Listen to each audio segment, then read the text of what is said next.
Magpiprito sana ako ng saging na slice ko na.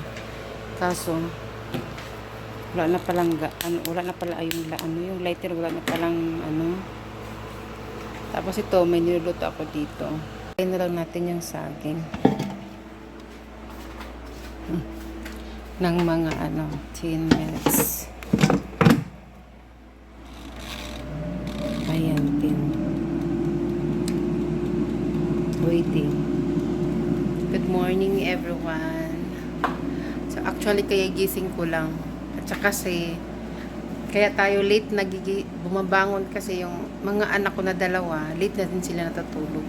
Kahit anong gawin ko, sabi ko matulog na, patayin ko man yung ilaw, patayin ko man yung ilaw. Ganun talaga sila. Sabi ko pa sa pangalawa kong anak, need to train sleep early kasi nga may school na siya next week. So ganun pa rin yung schedule ng tulog niya. Hindi pa rin nawawala. Hindi pa rin nagbabago.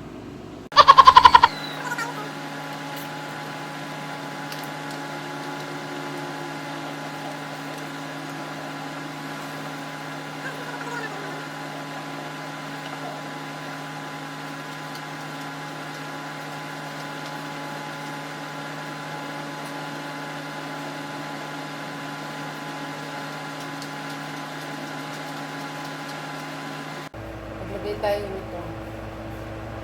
Hi, good morning.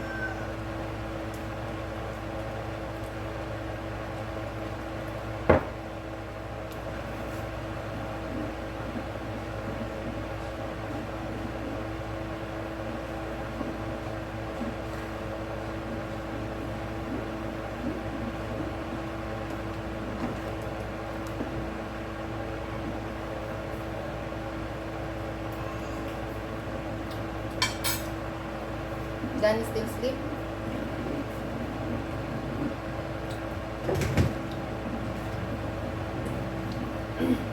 Naluto na yung natin. Ayan. Kasi yung malagkit na rice, yung black rice, hindi talaga siya malagkit. Siguro na siya, na-stuck na.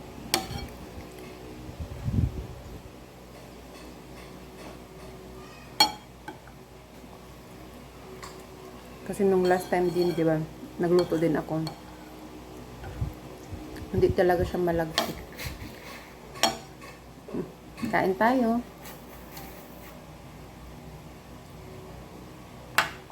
Nilagyan ko ng saging. Tapos gatas.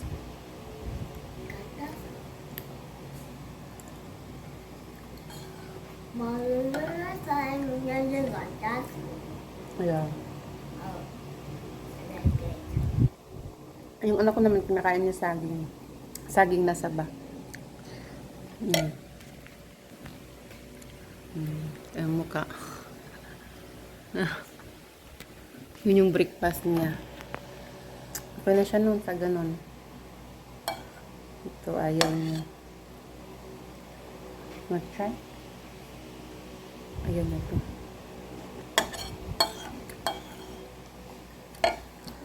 So, another day, another vlog. Char. So, nagluto ako ngayon ng ulam namin, dinner namin. Ito. Nag-air fry na lang ako ng manok. Ito na lang.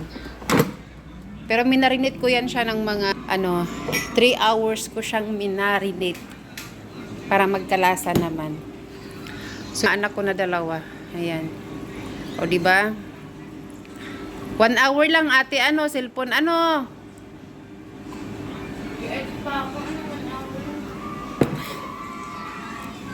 Dapat kasi pag hindi ko makain pa nag-cellphone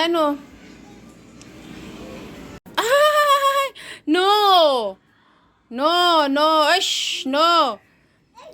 No. Nagkalat talaga siya. Nagkalat siya. Ito.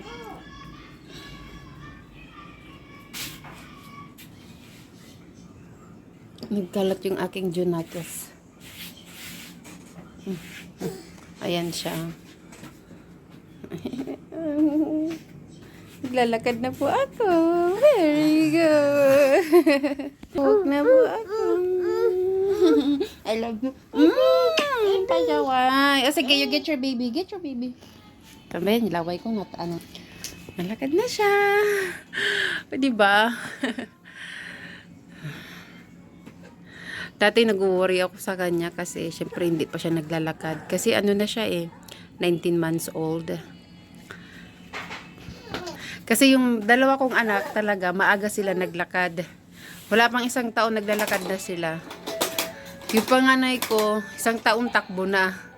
Yung pangalawa ko, ganun din. Maaga. Maagang maaga naglalakad na. Ito lang sa pangatlo kong anak, medyo matagal. At saka ngayon lang siya, naglalakad ng ganun. Pero yun, pa talaga, syempre kailangan pa siyang bantayan. Alam nyo na, di ba? Ay, kaya, thank you. Thank you, Lord. Tiwala lang talaga. Tsaka yung eyes niya, worried ako sa kanya before. Kasi sobrang liit ng eyes niya. Kasi 'di ba, uso kasi yung bullying, 'di ba, sa school. Yun yung pinaka nag-worried ako sa kanya. Pero tingnan niyo naman ngayon, tingnan niya yung eyes niya. Lumalaki-laki na siya ng konti. Kaya ayun, 'di ba? Masaya lang. Yun lang mga yun. Yung diaper ng anak ko. EQ pants. Yan. So, ganito yung ginagawa ng aking bunsong anak. Yung mga damit niya, kinukuha niya. Kasi, di ba? Yeah. Alam niyo yung mga hinahayaan ko lang na magkalat yung anak ko. Kasi nga, di ba, nag-adventure sila. Magkalat dito yung mga damit, yung toys dito sa room, hinayaan ko lang kasi nga nag-adventure pa sila. Kasi pag malaki na yan sila, hindi nila magagawa yun. Pero, pinapaligpit ko din naman sa kanila yung mga kalat nila. Kaya, wag nyo akong i-judge. Iba-iba kasi yung parenting natin Ako, ayan, yung anak ko kasi naglalakad, di ba naglalakad na siya yung bunso kong anak. Actually, kahapon ko lang na yung lakad niya, yung tuloy-tuloy na hanggang ngayon, na. So, yung ginagawa niya, yan, naglalaro siya, yung cabinet, yung drawer niya, kinukuha niya yung mga damit. Tapos niya, hinuhulog niya, tapos binabalik. Kaya yun, nag-a-adventure pa siya. Tapos ito naman yung pangalawa kong anak, ganun din, adventure din siya. Pero, paglaki niyan, hindi na yan magaganyan. Katulad sa panganay ko. Yung panganay ko, laro din. Tapos, pagkatapos laro, ligpit, ayun. Pero pag, ngayon, hindi na nga siya naglalaro. Kasi busy na siya sa schooling niya, sa mga activities niya sa school. Busy na siya. Magiging ganun din to sila, paglaki nila. Kaya, habang ganito pa sila kaliit, inaano ko ba, yung hinahayaan ko na lang sila na mag-explore. Ayan, tulad yung books na naman hinahawakan ng anak ko, yung bunso. Ayan, kinagaya niya si ate niya. Ayan, talaga to. So, yun lang mga mi. Don't forget to like and subscribe and hit the notification bell para update kayo sa aking mga new vlog. No. Thank you po. God bless po sa atin lahat. Good night.